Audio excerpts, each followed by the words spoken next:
Film की शुरुआत होती है एक्वामैन को दिखाने से। हमें पता चलता है कि उसकी पूरी जिंदगी बदल चुकी है। वह अटलांटिस का राजा बन गया है। उसकी शादी मीरा से हो गई है, जो दूसरे किंगडम की राजा की बेटी है, और इनका एक बेटा भी है। अब कहानी शिफ्ट होकर आ जाती है इस कहानी के विलन पर, जिसका नाम ब्लैक मैंटा है। उसके बाद की मौत हो गई थी और वह उनकी मौत का जिम्मेदार हमेशा से एक्वामैन को समझता आ रहा है। आज भी एक्वामैन से बदला लेने का फैसला करता है। वह अपने लिए पावरफुल सूट भी बना रहा है, जिसका इस्तेमाल वह एक्वामैन से लड़ाई करने में करेगा। अब हम डॉक्टर को देखते हैं, जो मरीन साइंटिस्ट भी था, यानी समुद्र के नीचे की दुनिया का। अभी वह अटलांटिस के ऊपर ही रिसर्च कर रहा था। उसकी कोशिश थी कि वह अटलांटिस को ढूंढ कर वहां जाए और सबके सामने उसको भारी दुनिया में ला सके, और वह यह साबित करने में कामयाब हो जाएगा कि अटलांटिस जैसी जगह भी इस दुनिया में है। अटलांटिस की रिसर्च को लेकर वह साइंटिस्ट एक बार अंटार्कटिका जाते हैं और वहां की बर्फ में कुछ चीज ढूंढने की कोशिश करने लगते हैं। पर अचानक ही प्रोफेसर की टीम पर एक ऑक्टोपस जैसा मॉन्स्टर हमला कर देता है, क्योंकि उसके बड़े बड़े टेंटिकल्स भी थे। इस वजह से साइंटिस्ट अपने टीम के साथ यहाँ फंस जाता है। तो वह अपने साथियों को सिग्नल भेजकर वहाँ मदद मांगता है, और उनका एक साथी वहाँ मदद करने के लिए आ भी जाता है, यानी ब्लैक मैंटा। यह सभी लोग मिलकर काम कर रहे थे। यहाँ आने के बाद ब्लैक मैंटा साइंटिस्ट और साइंटिस्ट के साथियों की जान तो बचा लेता है, पर वह यहाँ खुद रिसर्च करने लगता है, जिसके लिए वह बर्फ के नीचे चला जाता है। काफी गहराई में आने के बाद उसे टूटा हुआ एक टाइटन मिलता है, और जैसे ही मैंटा टूटे हुए टाइटन को जोड़ता है, उसे टाइटन का असली मालिक नजर आने लगता है, जिसका नाम कोडेक्स था। वह काफी चालाक और खतरनाक लग रहा था। वह ब्लैक मैंटा की यादों में कहता है कि क्योंकि तुमने मेरा टूटा हुआ टाइटन जोड़ दिया है, इसलिए अब तुम बहुत ताकतवर बन जाओगे, और साथ ही अपने दुश्मन एक्वामैन से बदला भी ले पाओगे, और तुम हर वह चीज कर सकते हो जो तुम करना चाहते हो। अब पता चलता है कि दुनिया की सूरत हाल काफी खराब हो गई है, क्योंकि ग्लोबल इतनी बढ़ गई है कि सुनामी और सीलिया वगैरह आते रहते हैं। इस वजह से बाहरी दुनिया के साथ साथ समंदर की दुनिया में भी काफी मुश्किलात आ रही थी, क्योंकि इस सूरत हाल से समुद्र क्रिएचर्स भी धीरे धीरे मरते जा रहे हैं। अब सब कुछ देखते हुए अटलांटिस की काउंसिल की मीटिंग होती है, जिनमें आर्थर शामिल था। यहाँ आर्थर सब काउंसिल के सामने एक ऑफर रखता है कि हमें बाहर की दुनिया के लोगों से मिलकर बात करनी चाहिए, और हमें अपनी एडवांस टेक्नोलॉजी को उनके साथ शेयर करना चाहिए, क्योंकि इस तरह बाहरी दुनिया भी तरक्की कर सके। पर जाहिर सी बात है, इसके लिए कोई भी इस बात पर राजी नहीं होता। दूसरी तरफ ब्लैक मैंटा का सूट पूरी तरह तैयार हो चुका था। अब ये चाह रहा था कि मैं किसी तरह अटलांटिस में घुसकर ओरी कैल्कम को चुरा लूं। अब ओरी कैल्कम अटलांटिस में पाया जाने वाला एक तरह का मेटल है, जो बिल्कुल पेट्रोल की तरह काम करता है। इसके अलावा भी ओरी कैल्कम के बहुत फायदे हैं। अब ब्लैक मैंटा ओरी कैल्कम को चुराने के लिए अटलांटिस में घुस जाता है और वहां पर हमला कर देता है। अब उसकी तबाही को रोकने के लिए मीरा ब्लैक मैंटा के पास जाती है, और वह यह सूट पहनकर काफी पावरफुल बन गया था, इसलिए वह मीरा पर एक हमला कर देता है, जिससे वह बेहोश हो जाती है। ब्लैक मैंटा दोबारा से मीरा के पास आया, और उससे पहले वह एक और हमला करता, उससे पहले वहां पर आर्थर आ जाता है अपनी वाइफ को बचाने के लिए। वह अपने दुश्मन ब्लैक मैंटा से लड़ने लगता है, और इनकी जबरदस्त लड़ाई होने लगती है। लड़ाई के दौरान ब्लैक मैंटा की टीम उसे एक सिग्नल भेजती है, जिससे वह समझ जाता है कि मेरी टीम ने ओरी कैल्कम को ढूंढ लिया है। इसका मतलब वह यहाँ से निकल जाता है, और सही सलामत निकलने में भी कामयाब हो जाता है। अब मीरा की हालत काफी खराब थी, जहाँ तभी आर्थर की मोम आ जाती है, और आर्थर की मोम उससे कहती है कि यह बात काफी सोचने वाली है। अगर ब्लैक मैंटा सच में ही ओरी कैल्कम को लेने अटलांटिस में आया था, तो यकीनन कुछ बुरा होने वाला है। आर्थर इस बात को सुनकर अपने भाइयों की मदद लेने के लिए सोचता है। भाई का नाम ओम होता है, जो फिशरमैन की एक जेल में कैद हुआ होता है। अब वो फिशरमैन की जेल में आ जाता है और ओम को ढूंढ भी निकाल लेता है। ओम को लेकर यहाँ से बाहर आ जाता है। जिससे पहले वह यहाँ से निकलते तो ओम को फिशरमैन के गार्ड आकर घेर लेते हैं। ओम की हालत अब काफी खराब हो चुकी थी, क्योंकि उसे यहाँ पर सही से खाना नहीं दिया जाता था। जिस वजह से उसका शरीर काफी कमजोर हो गया है। पर जैसे ही समुद्र का पानी ओम के शरीर से लगता है तो यह पहले जैसा ताकतवर बन जाता है। उसके पास पहले जैसी पावर्स भी आ जाती हैं। इसलिए ओम एक झटके से अकेले ही लड़ने लगता है और उन पर भारी पड़ने लगता है। वह एक ही झटके में सभी गार्ड को मार कर रख देता है, जिसके बाद दोनों भाई यहाँ से निकल जाते हैं। रास्ते में आते हुए एक दूसरे को अपनी जिंदगी के बारे में बताते हैं। ऑर्थर ओम से कहता है कि मैं एटलांटिस का राजा बन बन कर थक चुका हूँ, अब मुझे इस काम में बोरियत होने लगी है। पर यह सब सुनकर ओम को काफी हैरत होती है। अब वह दोनों किंगफिश के पास पहुंच जाते हैं और ब्लैक मैंटा के बारे में पूछने लगते हैं, जिससे किंगफिश उससे कहता है कि ब्लैक मैंटा तुम्हें एक आइसलैंड पर मिल सकता है जो आइलैंड साउथ एरिया में है। अब ये सुनकर दोनों भाई साउथ एरिया की तरफ निकल जाते हैं। अब वह दोनों आकर आइलैंड को देखते हैं कि वह पूरी तरह बदल चुका है। अब यह ऐसा लगता है कि ओरी कैल्कम को जलाकर उसके धुएं को यहाँ फैला दिया है, जिससे यहाँ के पेड़ पौधे और जानवर म्यूटेट हो गए हैं, जिसकी वजह से यहाँ के पेड़ों का साइज काफी बढ़ गया है और यहाँ के कीड़े मकोड़े भी काफी बड़े बड़े हो गए हैं। अब हमें एक साइंटिस्ट को दिखाया जाता है जो ब्लैक मैंटा के ठिकाने पर होता है। यह साइंटिस्ट जब कोडेक्स के टूटे हुए ब्लैक टाइटन को देखता है तो बिना सोचे समझे उसे पकड़ लेता है। अब साइंटिस्ट को भी अपने दिमाग में कोडेक्स की दिखाई देने लगता है, जो साइंटिस्ट को भी गलत काम करने के लिए कहने लगता है, जैसे उसने ब्लैक मैंटा को कहा था। अब यहाँ ब्लैक मैंटा आ जाता है। वह साइंटिस्ट के हाथ से ब्लैक टाइटन को छीनते हुए कहता है। ब्लैक मैंटा साइंटिस्ट को अपने मकसद के बारे में बताता है।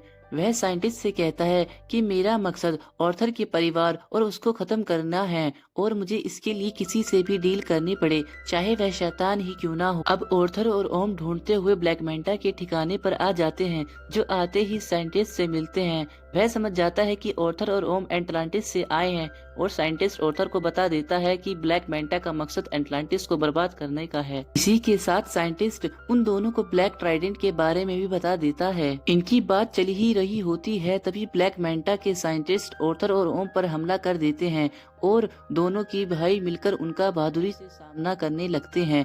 तभी वहाँ ब्लैक मैंटा भी आ जाता है, वह भी अपना पूरा सूट पहने हुए। वह इन दोनों से लड़ाई करने लगता है, लेकिन इसी बीच ओम ब्लैक ट्राइडेंट को पकड़ लेता है और फिर उसे भी कोडेक्स की यादें दिखाई देने लगती हैं, जिसकी वजह से ओम का लड़ाई पर से कुछ देर के लिए ध्यान हट जाता है, जिसकी फायदा उठाकर ब्लैक मैंटा ओम पर हमला कर देता है, जिसकी वजह से ओम काफी जख्मी हो जाता है। अब ब्लैक मैंटा इन दोनों पर हावी होने लगता है। जैसे ही ब्लैक मैंटा दोनों को मारने वाला होता है तभी यहाँ मीरा के डैड आ जाते हैं, जो कि राजा होते हैं और इनकी मदद कर देते हैं। मीरा के डैड इन दोनों को यहाँ से बचा लेते हैं और काफी दूर महफूज जगह पर ले आते हैं। अब ओम इन लोगों को ब्लैक ट्राइडेंट के बारे में बताता है। एटलांटिस को ढूंढने वाले ऑर्थर के डैड थे। उनके पास एक ताकतवर ट्राइडेंट था जो अब उनके बेटे किंग आर्थर के पास है। किंग यानी ऑर्थर के डैड का एक भाई भी था, वह और कोई नहीं कोडेक्स था, और जो ब्लैक ट्राइडेंट है वह उसी ने बनाया था। अब जिस तरह ऑर्थर के डैड किंग एटलांटिस किंगडम को चला रहे थे, वैसे ही कोडेक्स दूसरे किंगडम को चला रहा था, जो बिल्कुल ही डार्क किंगडम था। वहाँ खतरनाक क्रिएचर्स और मॉन्स्टर रहा करते थे। पर परेशानी तो तब शुरू हुई जब कोडेक्स ने अपना असली रूप दिखाया। कोडेक्स चाहता था कि वह एटलांटिस का ओरी कैल्कम चुराकर और पावरफुल बन जाए, और वो ऐसा कर भी रहा था। पर उसका ऐसा करने से समुद्र के जानवर मरते जा रहे थे, साथ ही एटलांटिस के अंदर बीमारियां भी फैल रही थी।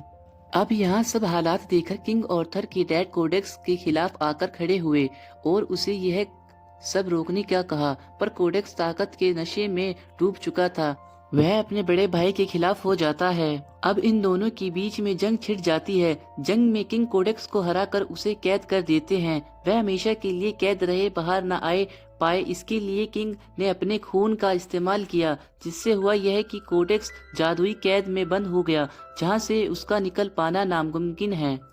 आगे और बताता है कि इस वक्त कोडेक्स यादों के जरिए ब्लैक मैंटा के दिमाग में घुसा हुआ है, क्योंकि वह उसका इस्तेमाल करके आजाद होना चाहता है। अब ये सुनने के बाद ऑर्थर और ओम की मॉम भी सारी बात समझ जाती है। वह उन्हें बताने लगी कोडेक्स के बारे में भी जानती हूँ। वह कहती है जिस तरह किंग ने अपने खून का इस्तेमाल करके उसे कैद किया था, अब कैद से आज़ाद होने के लिए उसे किंग की नस्ल के किसी इंसान का खून चाहिए, तभी कोडेक्स आज़ाद हो सकता है। मतलब जिनके अंदर किंग का खून दौड़ रहा हो। किंग का खून उनकी शाही फैमिली के लोगों में ही हो सकता है। ये सब सुनकर ऑर्थर समझ जाता है कि मेरे बेटे की जान खतरे में है, क्योंकि जाहिर है ब्लैक मैंटा के लिए सबसे आसान टारगेट मेरा बेटा ही है, जिसे वह आसानी से खत्म कर सकता था।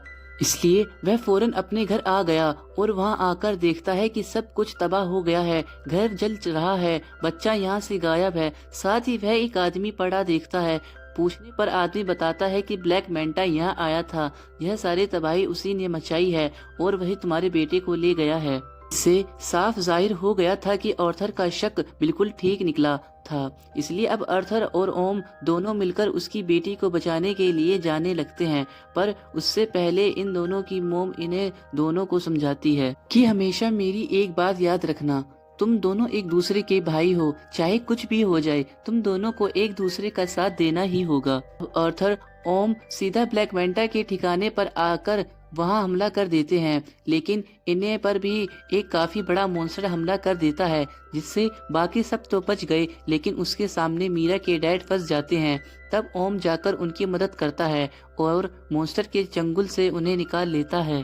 यह देखकर मीरा के डैड समझ जाते हैं कि जिस ओम को मैं हमेशा से गलत समझ रहा था, वह तो काफी अच्छा इंसान निकला। अब ब्लैक मैंटा के पास आर्थर के बेटे होता है। यहीं पर साइंटिस्ट भी था, जो उसे छोटे बच्चे को देखकर बचाने का सोचता है और वो बच्चे को यहाँ से उठाकर भागने लगा। पर जो ब्लैक मैंटा उसे देख चुका था, साइंटिस्ट पर हमला करके उसे जख्मी कर देता है और बच्चे को छीन लेता है। और जैसे ही ब्लैक मैंटा बच्चे को मारने के लिए आगे बढ़ता है, तभी वहां आर्थर आ जाता है, जो उसे लड़ाई के लिए चैलेंज करता है। इनकी लड़ाई शुरुआत में तो काफी जोरदार होती है, पर बाद में ब्लैक मैंटा आर्थर पर भारी पड़ने लगता है। इसकी वजह यह थी कि वह ब्लैक मैंटा नहीं बल्कि उसके अंदर कोडेक्स था, क्योंकि वह पूरी तरह उस पर हावी हो गया था। इस बीच मौके का फायदा उठाकर मीरा अपने बच्चे को लेकर यहाँ से भाग जाती है। तभी ब्लैक मैंटा उसे यहाँ से जाते हुए देख लेता है। तभी वो उस पर ब्लैक ट्राइडेंट से हमला कर देता है। इससे पहले ट्राइडेंट मीरा को लगता, ओम उसे पकड़ लेता है और इस तरह उसने मीरा और उसके बच्चे की जान बचा ली। लेकिन इसका उल्टा असर भी हुआ, क्योंकि जैसे ही ओम ब्लैक ट्राइडेंट को छूता है, कोडेक्स उसके दिमाग को भी कंट्रोल करने लगता है। वो उसे उसके भाई आर्थर के खिलाफ भड़काते हुए दिखाने लगता है कि तुम्हारे भाई आर्थर ने तुम्हारे साथ बहुत गलत किया है। असल में तुम ही हो जो एटलांटिस का राजा बनने के लायक है, ना कि आर्थर। इसी वजह से अब ओम आर्थर पर हमला कर देता है। लेकिन यहाँ आर्थर, जो सारी बात समझ गया था, वो पलट कर वार नहीं करता, बल्कि अपने भाई को समझाने लगता है। आर्थर अपने भाई ओम से कहता है कि होश में आ मेरे भाई, खुद पर काबू रखो। ओम ऐसे ही करता है। उसने जैसे तैसे खुद पर काबू पा लिया था। साथ ही उसे अपनी मोम की बात याद आती है कि तुम दोनों भाई भी हो, चाहे कुछ भी हो जाए तुम्हें एक दूसरे का साथ नहीं छोड़ना है। लेकिन इसी बीच फायदा उठाकर कोडेक्स खुद को आजाद करने में लग जाता है।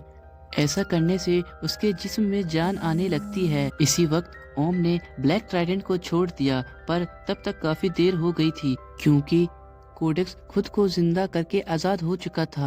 अब आर्थर इसको अपने सामने देखकर इसके ट्राइडेंट से इसके ऊपर हमला कर देता है, लेकिन कोडेक्स ब्लैक ट्राइडेंट को बड़ी आसानी से पकड़ लेता है और आर्थर पर हमला करने की कोशिश करने लगता है। पर उससे पहले ही आर्थर अपने वाले ट्राइडेंट की मदद से उसके ब्लैक ट्राइडेंट को तोड़ता हुआ कोडेक्स को जा लगता है, जिससे आखिरकार वो अपने ट्राइडेंट के साथ साथ खत्म हो जाता है।